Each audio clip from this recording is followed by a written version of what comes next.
So living in any metropolitan area can make you not want to own a car. But what are the alternatives? Sure, you can bike to work if it's close by, but then end up getting all sweaty and gross. Or maybe take public transit, which might be overcrowded. And let's face it, in this day and age, it's probably best not to be crammed in a confined space with dozens of other people. So that doesn't leave us any other options, right? Wrong. Electric scooters have been popping up all over the place, and if your city has a Bird or a Lime scooter in its downtown core, you probably know what I'm talking about. And while these rental scooters are great, not just for your convenience, but for the environment as well, over time it's gonna cost you. So what if you owned your own? Now that might actually sound costly at first, but I found a scooter that was just under 500 Canadian shipped to my door. Keep in mind, this is cheap for a scooter, so I went in knowing that there may be some compromises in the end, and I was definitely not wrong.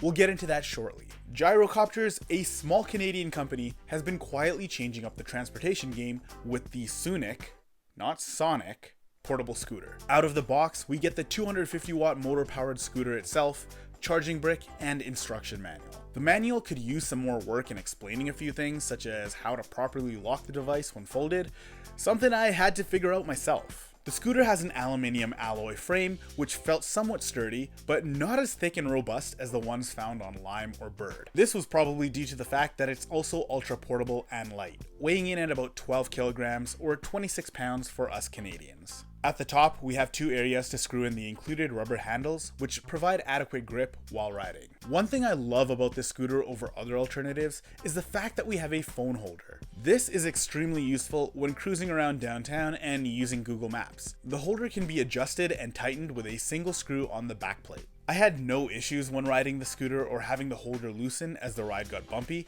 a concern of mine seeing as how my bike phone holder used to always come loose on bumpy rides. We also have a very loud bell on the front along with the brake, which is located near the bell on the left hand side. The brake handle is adjustable as well, so you can move it to the position that is most comfortable for you.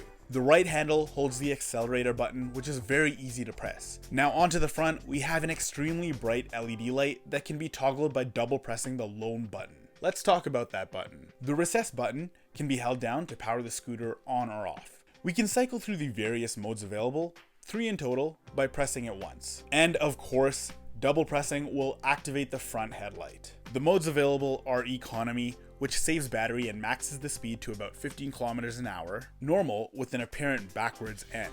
Oof, quality control was lacking there. Which maxes the speed at about 20 kilometers per hour. And finally, my favorite, sport mode, which allows you to reach speeds of up to 28 kilometers an hour. I would usually ride in sport mode, so my battery life did suffer, but nonetheless, the ride was way more enjoyable for me. Moving to the bottom, the tires on the scooter are made of rubber, and I was skeptical as to if they would even last, but I rode it in all sorts of varying conditions, including gravel pathways, and it stood the test of time with no issues. The shock absorption could be better, but it's definitely fine driving over sidewalk cracks and small potholes. I could really feel it, but the bumps didn't throw off my ride in any way. Riding on paved roads was smooth and enjoyable. I feel like the next version of these scooters could really benefit from better tires, but again, we're sacrificing lightweight and portability over comfort. Now here is where the quality and the craftsmanship, or lack thereof, began to show. The rubber padding on the platform of the scooter wasn't attached properly.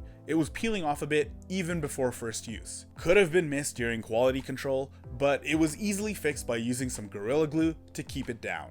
After gluing it myself, I had no issues with the rubber peeling from that point onwards. The platform is big enough for one individual, but definitely not suitable for two. The back wheel has a mudguard that includes the rubber hook for holding the scooter in place when folded, and a bright red brake light that illuminates when the brakes are activated. The back brake is a standard disc type and worked very well when braking. Folding the scooter was super easy. Pushing down on the clip that locks the stem in place was simple. However, when locking the scooter in its folding position, we initially ran into some trouble. And this is due to the manual not properly explaining the process. The clip on the handle and the hook on the back were not aligned properly, and thus we had difficulties keeping it folded. We assumed this was an unintuitive and cumbersome design flaw, but after playing around with it for a bit, we realized quite the opposite. No thanks to the manual. What we discovered, being the tech vengers and all, was that pressing down on the mudguard allows the latch and hook to align with ease and lock into place with next to no effort. So if any of you out there are having trouble, this is the proper way of locking the scooter in place when transporting.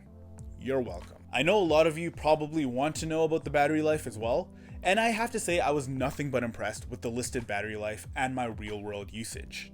The company claims it can go roughly 20 kilometers on a full charge, and the maximum speed in sport mode is 28 kilometers an hour. So if we do the math, that is roughly 45 minutes in sport mode. If you use any of the other modes, you can stretch it to just over an hour of consistent riding. A 20 kilometer radius is quite big, so if you live and work in a metropolitan downtown area, you can commute easily on one charge. Keep in mind, the battery life will vary among your usage and usually depends on your speed, inclines and declines, and also the weight of the individual riding it. The maximum load the scooter can safely handle is 100 kilograms, which is about 220 pounds. In order to get a full charge, we can plug in the included AC adapter, which plugs into the bottom of the scooter. It took me about 4 hours to get from 0 to 100% battery, which is fairly reasonable. One thing I wish this scooter actually included was an LCD display indicator that the battery was charging, or even what percentage it was at without having to power it on. There's a single LED indicator on the AC adapter itself which illuminates when charging, so it's not a huge deal. So, what do I think of this scooter? It's a fantastic eco-friendly machine that can help me with short commutes. It's great for work, quick shopping trips, and even taking leisurely strolls in the neighborhood. Yes, I mentioned $500 is cheap for a scooter, but the attention to detail and quality control could improve immensely, as $500 is quite a lot to drop on something that should hopefully last you for years to come. What do you guys think of this scooter? Or if you're in the market for a scooter, what else have you been looking at? We would love to hear your thoughts on how this handy new era of transportation could be beneficial to you. If you like this video, go ahead and hit that thumbs up button, and if not, hit the thumbs down, we don't mind. But just let us know down in the comments below why you didn't like it and how we can improve. We love to hear from our community. If you want to see more content from us, go ahead and hit that subscribe button down below as well. And don't forget to follow us on Instagram and Twitter, because we post a lot of different content on there that you don't see on YouTube. That is all I got for you today, folks. It's been a pleasure. Don't forget, when it comes to tech, the Tech Vengers are there. We got your back.